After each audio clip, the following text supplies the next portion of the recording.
उठाइए दोनों हाथ, जोरदार तालियां होनी चाहिए, जोरदार तालियां।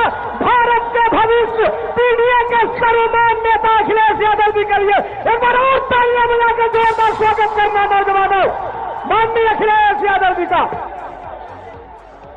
मैं धन्यवाद देता हूं। मैं देख रहा हूं जहां पर ये चुनावी जनसभा का आयोजन हो रहा है, जितना हमारा पंडाल है, पंडाल तो हमें पूरा भरा दिखाई दे रहा है। पीछे सड़क पर लोग दिखाई दे रहे हैं मुझे, और देखिए दूर वो लाल गमछे वाले हैं और लाल टी शर्ट वाले हमें ही दिखा रहे हैं, वहां तक मैं देख सकता हूं।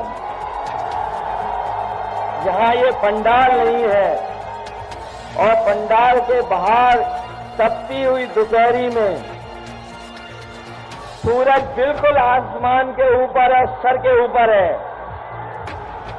हमारे दाईं तरफ भी बाईं तरफ भी जो कुछ थोड़ा बहुत गमछा लगा करके दोपहरी बचा सकते हैं वो बचाए। पीछे तक मैं जन सैलाब देख रहा हूं, और ये जन सैलाब परिवर्तन का है और बीजेपी को हटाने के लिए है। मैं जानता हूं कि बहुत दिन से हमारा आपका जोश और उत्साह और हमारे अंदर कुछ करने की इच्छा बढ़ी हुई है, लेकिन ये वोट की तारीख तक बचा के रखिए। ये जो बल्ली टूट जाएंगी तो हमारी आपकी खराब निकल जाएगी, खराब न्यूज निकल जाएगी। ये जो मैं देख रहा हूं कि हाथ में संटी है, संटी। हमारे कुछ साथियों के पास संटी है। ये जैसे गारंटी जो दे रहे हो उनके लिए संटी है, ये संटी से गारंटी वाले जाएंगे। मैं ऊपर भी देख रहा हूं कि जहां हमारा स्ट्रेस जुड़ रहा है, मुझे नहीं लगता कि तुम साइंस स्टूडेंट हो। ये अभी हमें 5 दिखाई दे रहे हैं, अगर 7 हो गए तो 7 के साथ नीचे आ जाएंगे। 5 तक तो ठीक हो। तुम बताना उधर काली टी शर्ट, तुम बताना ना, ये भी नीचे आ जाएंगे संग में तुम्हारे। इसलिए मैं आपका धन्यवाद देता हूं, आभार प्रकट करता हूं। ये जो ऐतिहासिक कार्यक्रम मैं देख रहा हूं, ये ऐतिहासिक कार्यक्रम, ये जो जन समर्थन, उत्साह, जोश न केवल दरोगा सरोज जी को जिताने जा रहा है, बल्कि आजमगढ़ की जनता दोनों लोकसभाओं को रिकॉर्ड मतों से जिताने जा रही है। आजमगढ़ का इतिहास भी यही रहा है। मैं आपको 22 का भी धन्यवाद देता हूं। 2022 में आप सब लोगों ने मिलकर के समाजवादी पार्टी को 10 की 10 सीटें जितवा दी थी।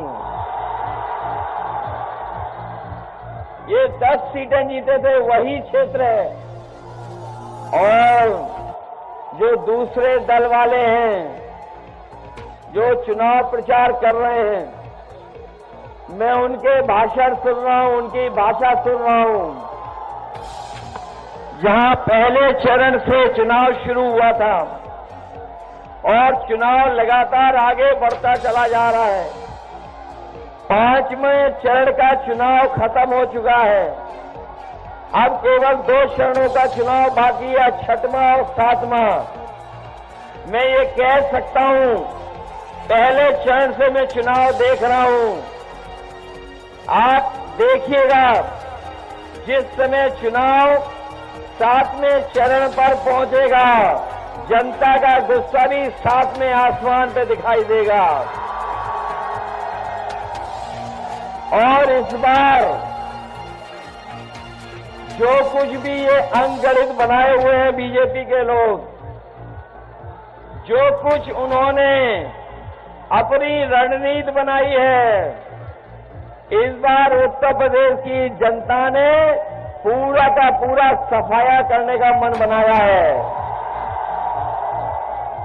अभी जो आंकड़े आ रहे हैं, जो सूचना आ रही है, उसमें केवल एक पे लड़ाई में है हम लोग, एक में लड़ाई में है केवल, वो क्यूटो, और बाकी सब सीटें बीजेपी हार चुकी है। आपने इनके नेताओं के भाषण सुने होंगे, वही पुरानी कहानी सुना रहे हैं, पुराने जमाने वाली,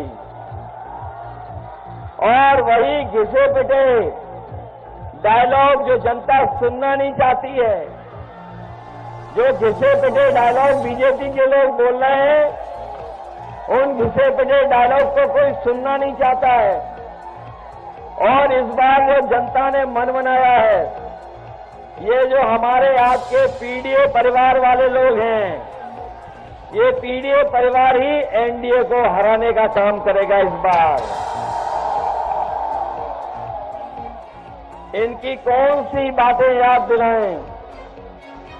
इन बीजेपी वालों की हर बात झूठी निकली है, इनका हर वादा झूठा निकला, और पिछले 10 साल का अगर हिसाब किताब लगाएंगे तो बीजेपी की ये सरकार जो 10 साल चली है, लूट और झूठ के साथ चली है, और इतना लूटा इन्होंने कि इन्होंने लूट करके वो जो हमें और आपको वैक्सीन लगवाई थी, वैक्सीन वाली कंपनी से भी पैसा वसूल लिया, हमें आपको सबको जबरदस्ती वैक्सीन लगवा दी। ये जो हमारे खाकी वर्दी पहने वाले भाई लोग हैं, कर्मचारी, ये भी लगाना नहीं चाहते थे, इनके भी जबरदस्ती वैक्सीन लगवा दी। बताओ, वैक्सीन लगने से जान को खतरा पैदा हो गया कि नहीं हो गया? और ऐसा खतरा पैदा हुआ है कि वैक्सीन कंपनी वाले कह रहे हैं कि अब हम वैक्सीन वापस ले लेंगे। बताओ, जो वैक्सीन शरीर में चली गई वो वापस कैसे आएगी? बता दो, बताओ कैसे वापस आ सकती है? कम से कम हम बच गए, हम लोगों ने वैक्सीन नहीं लगवाई। हमने नहीं लगवाई वैक्सीन, लेकिन जिन्होंने वैक्सीन लगवाई होगी वो अगर सर्टिफिकेट देखेंगे तो बताओ, सर्टिफिकेट देख करके वोट किसको डालेंगे? और सुना है, जब से वैक्सीन का खतरा पैदा हुआ है, जो दिल्ली वाले हैं प्रधान सांसद, उन्होंने अपनी तस्वीर सर्टिफिकेट से हटवा ली है। सर्टिफिकेट से तस्वीर हट गई, और बड़े बड़े शहरों में ये डबल इंजन वालों ने बड़ी बड़ी होर्डिंग लगवाई हैं। आजमगढ़ में भी लगी होंगी बड़ी बड़ी होर्डिंग, दिल्ली वालों की, डबल इंजन वालों की। नहीं लग पाई है, वो जानते हैं कि दोनों सीटें सफाई जीतने वाले इसलिए नहीं लगाई। लेकिन और शहरों में देखो, बड़ी बड़ी होर्डिंग लगाए हैं डबल इंजन वाले, लेकिन उनका जो इंजन है वो पहले से ही गायब है, एक ही इंजन। और आपने देखा होगा, अब तो बीजेपी का तालमेल बिगड़ गया है, इनका तालमेल बिगड़ गया है, घालमेल चल रहा है इनके अंदर ही अंदर, और एक दूसरे पर भरोसा भी नहीं कर रहे हैं। ये जो दिल्ली और लखनऊ वाले हैं, सुनने में आ रहा है इनका भी आपस में एक दूसरे का इंजन टकरा रहा है। इसलिए जिन लोगों ने वैक्सीन लगवा करके जान को खतरे में डलवाया, वही लोग हमारे आपके बाबा साहब भीमराव अम्बेडकर जी के संविधान के भी पीछे पड़े हैं। और ऐसा पीछे पड़े हैं कह रहे थे 400 पार। याद है आपको, जब शुरू चुनाव हुआ था तो 400 पार, लेकिन इस बार 400 हार का जनता नारा लगा रही है। और ये 400 पार तो हम लोग बाद में समझ में आए। ये जो 400 पार का नारा है, आप पढ़े लिखे लोग हैं, आप समझ लीजिए जो 400 पार का नारा इन्होंने दिया वो इसलिए दिया क्योंकि लोकसभा में जो सीटें हैं वो है 543, और 543 में अगर 400 पार बीजेपी कह रही है तो बताओ कितनी सीटें जीतने जा रही बीजेपी? 543 में 400 पार कितनी सीटें हैं? 143। और इस बार देश की 140 करोड़ जनता इनको 140 सीटों के लिए भी तरसा देगी।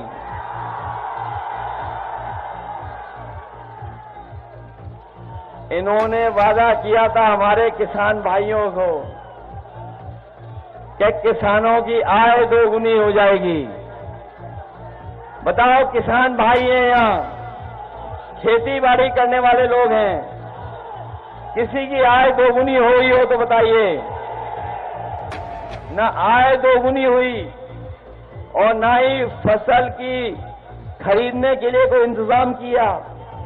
पैदावार की कीमत तो दूर, लेकिन इनके कार्यकाल में लगातार लागत बढ़ती चली जा रही है। जो हमारा किसान है, गरीब है, गांव में रहने वाला, वो जानता होगा खेती बाड़ी जब करने जा रहा है तो उसकी लागत बढ़ती चली जा रही है और जो कर्ज है वो भी बढ़ता चला जा रहा है।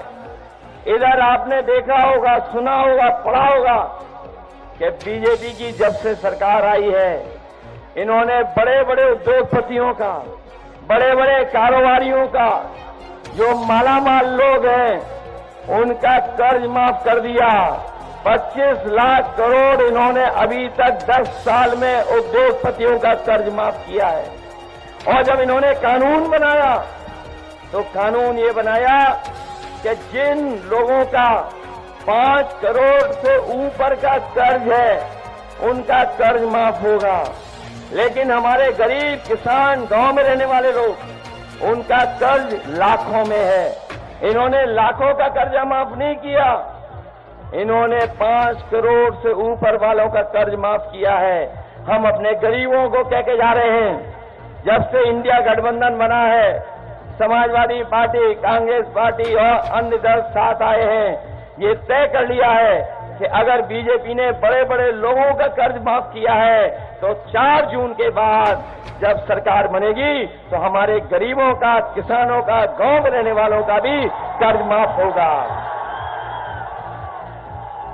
जब ये 25 लाख करोड़ माफ कर सकते हैं तो हमारे गरीबों का तो कर्ज बहुत कम है, वो भी माफ होगा।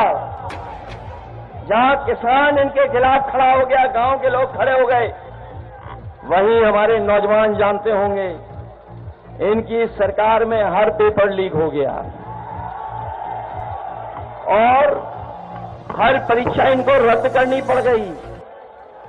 ये नौजवान बड़ी तैयारी करके गए होंगे, मेहनत कर करके पढ़ाई की, और जब परीक्षा लिखी इन्होंने और घर लौटे तो पता लगा कि इनके परीक्षा रद्द हो गई, पेपर लीक हो गया। और ये नौजवान पढ़े लिखे लोग ये जानते होंगे एक परीक्षा नहीं, अभी तक जितनी भी परीक्षाएं उत्तर प्रदेश सरकार ने की हैं, सब परीक्षाओं के पेपर लीक करा दिए। हमारे नौजवानों को जो नौकरी मिल जानी चाहिए तो नौकरी नहीं दे पाई सरकार, और पेपर लीक के कारण और जो पेपर रद्द हुए, परीक्षाएं रद्द हुई, उसके कारण 60 लाख बच्चे उत्तर प्रदेश के रह गए जिनको नौकरी नहीं मिल पाई। यही 60 लाख इनके परिवार के माँ बाप को अगर हम जोड़ दें तो सोचिए कितने हुए, 3 गुणा 60 लाख, 1,80,00,000। और यही 1,80,00,000 जो प्रभावित हुए हैं परीक्षा रद्द होने की वजह से, लोकसभा 80 से अगर हम भाग दे देंगे तो हर लोकसभा से 2,25,000 वोट कम भारतीय जनता पार्टी का हो गया। तो बताओ, जिस पार्टी का केवल नौजवान जिनकी परीक्षा रद्द हुई, पेपर लीक हुआ, नौकरी नहीं पाए, उनके मां बाप को जोड़ करके अगर एक लोकसभा में 2,25,000 वोट कम हुआ है, तो बताओ इनकी सरकार बचेगी कैसे, लोकसभा जीतेंगे कैसे? बताओ, इनका वोट कम हो गया कि नहीं हो गया? और ये नौजवान जो हमारे खेतों पे दौड़ करके और सड़कों पे दौड़ करके फौज की तैयारी करते थे, पुलिस भर्ती की तैयारी करते थे, पुलिस भर्ती का पेपर लीक हुआ कि नहीं हुआ? और ये जो फौज की नौकरी के लिए तैयारी करते थे आप लोग, जो सड़कों पे दौड़ करके, ये पूर्वांचल के वो जिले हैं, आजमगढ़ से लेकर के और पीछे तक गाजीपुर, बलिया, ये वो जिले हैं जहां का नौजवान तैयारी कर करके सपना देखता था कि उसको पक्की वर्दी पहन करके देश की सीमा की रक्षा करने का मौका मिलेगा। लेकिन इस सरकार ने वो पक्की नौकरी खत्म कर दी, अग्निवीर व्यवस्था ले आए हैं। लेकिन हम अपने नौजवानों को कह के जा रहे हैं, ये अग्निवीर वाली आधी अधूरी नौकरी इंडिया गठबंधन और समाजवादी पार्टी कभी स्वीकार नहीं करेगी। सरकार बनेगी तो फौज की नौकरी भी बढ़ाएंगे और पक्की वर्दी के साथ साथ पक्की नौकरी भी देने का काम नौजवानों का होगा। न केवल फौज में नौकरी, बल्कि 30 लाख सरकारी नौकरियां जो बीजेपी ने नहीं दी, वो इसलिए नहीं दी क्योंकि वो जानते थे कि अगर सरकारी नौकरी दी जाएगी तो हमारे तमाम पीड़ित परिवार के नौजवान और बच्चों को भी नौकरी मिल जाएगी। इसलिए नौकरी नहीं दी। और जो पेपर लीक हुए हैं, ये पेपर लीक नहीं हुए हैं, आपको नौकरी न मिल जाए इसलिए जानबूझ करके पेपर लीक किए हैं। इसलिए 30 लाख जो दिल्ली की सरकार की नौकरी खाली है, वो नौकरी दिलाने का काम भी नौजवानों को होगा। आपको नौकरी दिलाने का काम हम लोग शुरू करेंगे।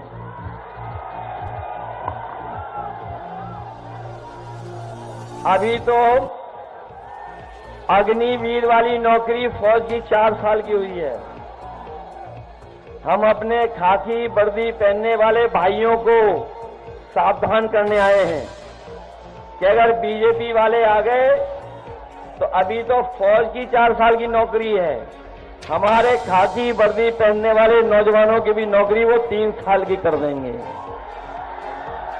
इसीलिए याद रखना, मनी मन ये भी आपका साथ दे रहे हैं, मनी मन साथ दे रहे हैं। और कभी कभी ये बात मैं कहता हूं तो पत्रकार साथी हमसे सवाल पूछते हैं कि ये कैसे संभव है, तो मैं उनसे पूछता हूं कि बताओ, क्या आपको पता था कि हवाई अड्डे बिक जाएंगे? क्या आपको पता था कि रेलवे स्टेशन बिक जाएंगे? क्या आपको पता था सरकारी पीएसयू सब बिक जाएंगी? क्या आपको पता था कि टेलीफोन की कंपनियां बिक जाएंगी, LIC बिक जाएगी, बंदरगाह बिक जाएगा? क्या आपको पता था कि अग्निवीर वाली व्यवस्था आ जाएगी? क्या आपको पता था कि आधी रात नोटबंदी हो जाएगी? जब आपको नहीं पता था तो जैसे अग्निवीर की व्यवस्था है, हो सकता है वैसी व्यवस्था हमारे खाकी वर्दी पहनने वालों के लिए भी ये लोग कर रहे हैं। इसलिए सावधान है कि नहीं आप लोग? ये चुनाव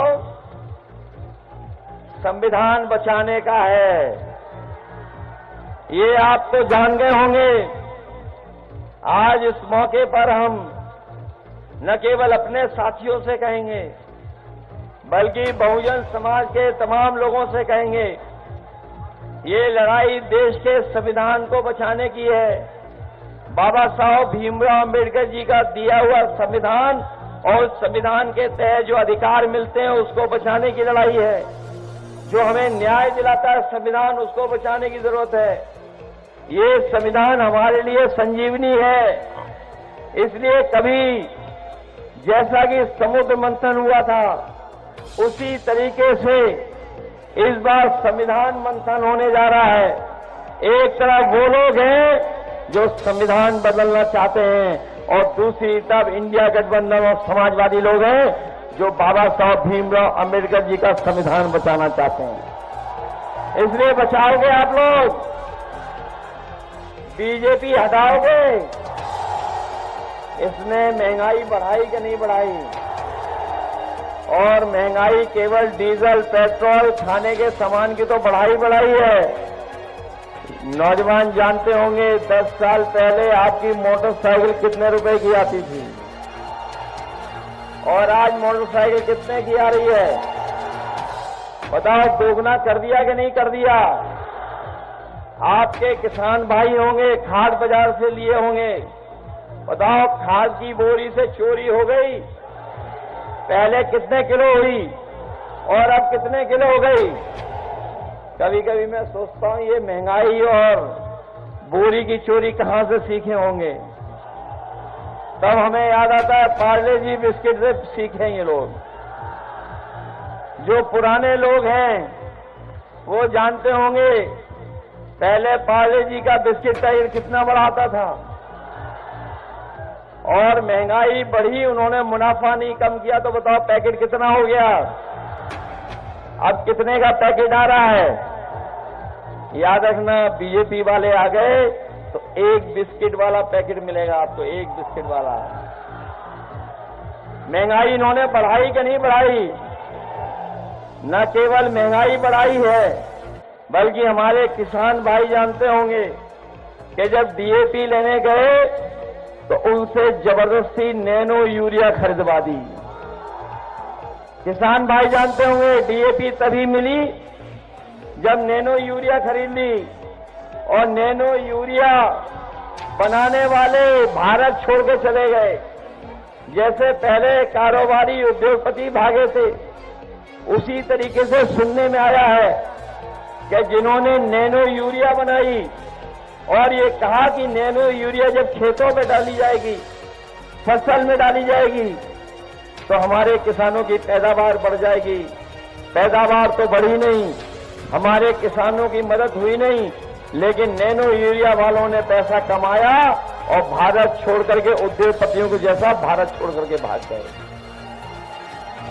इसलिए हम आपको सावधान करने आए हैं और ये भी बताने आए हैं कि याद होगा आपको, राशन में न जाने क्या क्या दे रहे थे बीजेपी वाले, और अब राशन में क्या क्या मिल रहा है। पहले से राशन में कटौती हो गई कि नहीं हो गई? और हमारे गरीबों को भरपेट खाना भी नहीं मिल पा रहा है। राशन की गुणवत्ता भी खराब कर दी, मात्रा तो खराब की है, लेकिन राशन की गुणवत्ता भी खराब कर दी। इसलिए समाजवादी पार्टी और इंडिया गठबंधन ने तय किया है कि आने वाले समय में सरकार बनने पर हमारे गरीबों के राशन की मात्रा बढ़ेगी और जिस तरीके से संपन्न लोग, बड़े शहरों में गुणवत्ता जिसकी अच्छी होती है और जो पौष्टिक पैकेट का आटा है, वो भी हम समाजवादी लोग अपने गरीबों को पौष्टिक आटा के साथ साथ डाटा फ्री दिलाने का काम करेंगे। गरीबों को पौष्टिक आटा इसलिए, राशन ज्यादा इसलिए कि उनके घर परिवार में भर पेट भोजन हो जाए, उनका स्वास्थ्य बेहतर हो, और डाटा इसलिए क्योंकि डाटा से ही आजकल सब कुछ चल रहा है। डाटा के बिना हम लोग बहुत सारी चीजों की जानकारी हासिल नहीं कर सकते हैं। ये नौजवान जानते होंगे, ऑनलाइन पढ़ाई से लेकर के अगर कोई जानकारी हासिल करना चाहता है तो डाटा अगर है तो हम उसकी जानकारी भी हासिल कर सकते हैं। ये जब मोबाइल आए थे, याद होगा आपको, इन्होंने फ्री डाटा दिया था, लेकिन जब सबके हाथ में मोबाइल आ गया तो डाटा का भी पैसा वसूलना शुरू कर दिया है। इसलिए गरीबों को आटा के साथ डाटा भी फ्री देने का काम होगा। हमारे बहुत सारे साथी हैं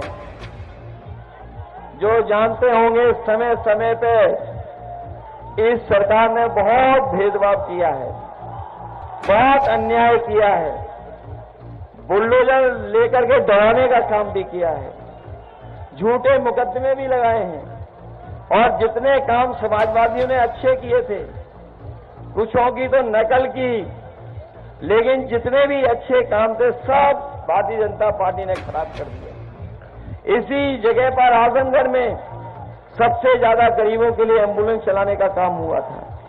जब से समाजवादियों की सरकार गई, इन्होंने हमारी एम्बुलेंस भी खराब करवा दी। न केवल एम्बुलेंस खराब की, बल्कि गरीबों का इलाज अच्छा हो जाए उसके लिए नेताजी ने यहां मेडिकल कॉलेज दिया तो जगह जगह अस्पताल बनाए थे। उन अस्पतालों में गरीब को इलाज नहीं मिल पा रहा है। मेडिकल कॉलेज में भी जो सुविधाएं, जो मदद होनी चाहिए वो नहीं दे पा रही है। हमारे गरीब को अपने इलाज के लिए सरकारी अस्पतालों के अलावा दूसरे प्राइवेट अस्पतालों में जाना पड़ता है, जिसकी वजह से हमारे गरीब के ऊपर और संकट आता जा रहा है। इसलिए जहां हमें स्वास्थ्य की सेवाओं को बेहतर करना है, वहीं अपनी हम माताओं बहनों को कह के जा रहे हैं। कुछ तो हमें यहां दिखाई दे रही हैं, कुछ और सभा में होंगी। कभी समाजवादियों ने समाजवादी पेंशन देना शुरू किया था। हम लोग जब 2017 के चुनाव में और 2022 के चुनाव में आपके बीच आए थे तो कहा था कि समाजवादी पेंशन बढ़ा करके देंगे, 3,000 6,000 करने में एक काबिल कहा था। लेकिन अब समाजवादी पार्टी इंडिया गठबंधन ने तय किया है कि दिल्ली में 4 जून के बाद जब सरकार बनेगी तो अपनी माताओं बहनों के अकाउंट में 1 लाख रुपया भिजवाने का काम होगा। बेईमान, बताओ इन्होंने सबसे पैसा वसूल लिया कि नहीं वसूल लिया? ये इलेक्टोरल बॉन्ड वाली बात तो आपको समझ में आ गई होगी। 1-1 हजार करोड़ रुपए वसूल लिए, 600 करोड़ रुपए वसूल लिए, 500 करोड़, 400 करोड़, और जिससे वैक्सीन लगवाई है हमें और आपको, उससे भी पैसा वसूल लिया कि नहीं वसूल लिया? और बाजार पहले बुखार ठीक हो जाता था 500 mg की गोली खाने में। जब बुखार होता था तो 500 mg की गोली में हो जाता था बुखार ठीक। आजकल बताओ कितनी गोली लेनी पड़ रही है? 650 mg की। बताओ लेनी पड़ रही कि नहीं लेनी पड़ रही? पहले 500 mg की गोली में बुखार ठीक होता था और आजकल कितने में हो रहा है? 650 में। बताइए कैसी सरकार चल रही है। इसलिए सावधान रहिए सब लोग और मदद करिए हम लोगों की, और साइकिल वालों की मदद करिए। हमारे जो PSU वाले हैं और हमारे तमाम साथी हैं, यहाँ पर 69,000 वाले होंगे, शिक्षक भर्ती वाले होंगे, शिक्षा मित्र होंगे, सहायक होंगे, ग्राम सहायक होंगे। बहुत सारे ऐसे लोग हैं जिनका तमाम हम लोग को समाधान करना है। आप लोग मौका देंगे तो समाधान करेंगे, न केवल इनकी समस्याओं का समाधान करेंगे, बल्कि जो मिलता है आशा कार्य बहनों को और हमारे जो ग्रामीण क्षेत्र में लोग हैं, जो सहायक अध्यापक से लेकर के और विभाग के लोग हैं, उनकी भी मदद करेंगे और PSU आजमगढ़ का सम्मानजनक उनका वेतन बराबर कराने का काम भी आने वाले समय में होगा। इसलिए भेदभाव के खिलाफ, अन्याय के खिलाफ, और इन भारतीय जनता पार्टी जो झूठों की पार्टी है, न केवल झूठ अपने देश में बोलते हैं बल्कि दुनिया के नहीं, सब ब्रह्मांड के सबसे झूठा दल अगर कोई है तो वो भारतीय जनता पार्टी है। इसलिए मैं अपने अध्यक्ष जी हवलदार यादव जी से लेकर के प्रणाम यादव जी, आलम बदी, संग्राम जी, विजय सरोज, कमला कांत जी, आदिल शेख साहब, श्याम बहादुर जी, शकील अहमद साहब, मैं इनके और इनके तमाम सहयोगी साथी हैं उनका भी धन्यवाद देता हूं कि आज बहुजन समाज पार्टी छोड़ करके समाजवादी पार्टी में शामिल हो गए।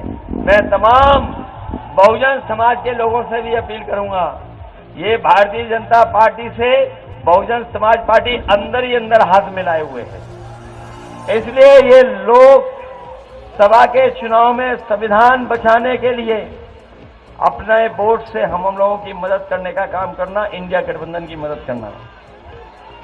मंच पर बैठे हुए शिवम जी, वसीम अहमद साहब, हमारी विधानसभा के सभी अध्यक्ष, आम आदमी पार्टी के नेता सुनील यादव जी, रोशनी यादव जी से लेकर के दीपचंद राम जी, रामकृष्ण यादव जी, वेद प्रकाश उपाध्याय जी और बहुत सारे हमारे समाजवादी नेता जिनके मैं नाम नहीं ले पा रहा हूं, मैं सभी नेताओं का धन्यवाद देता हूं।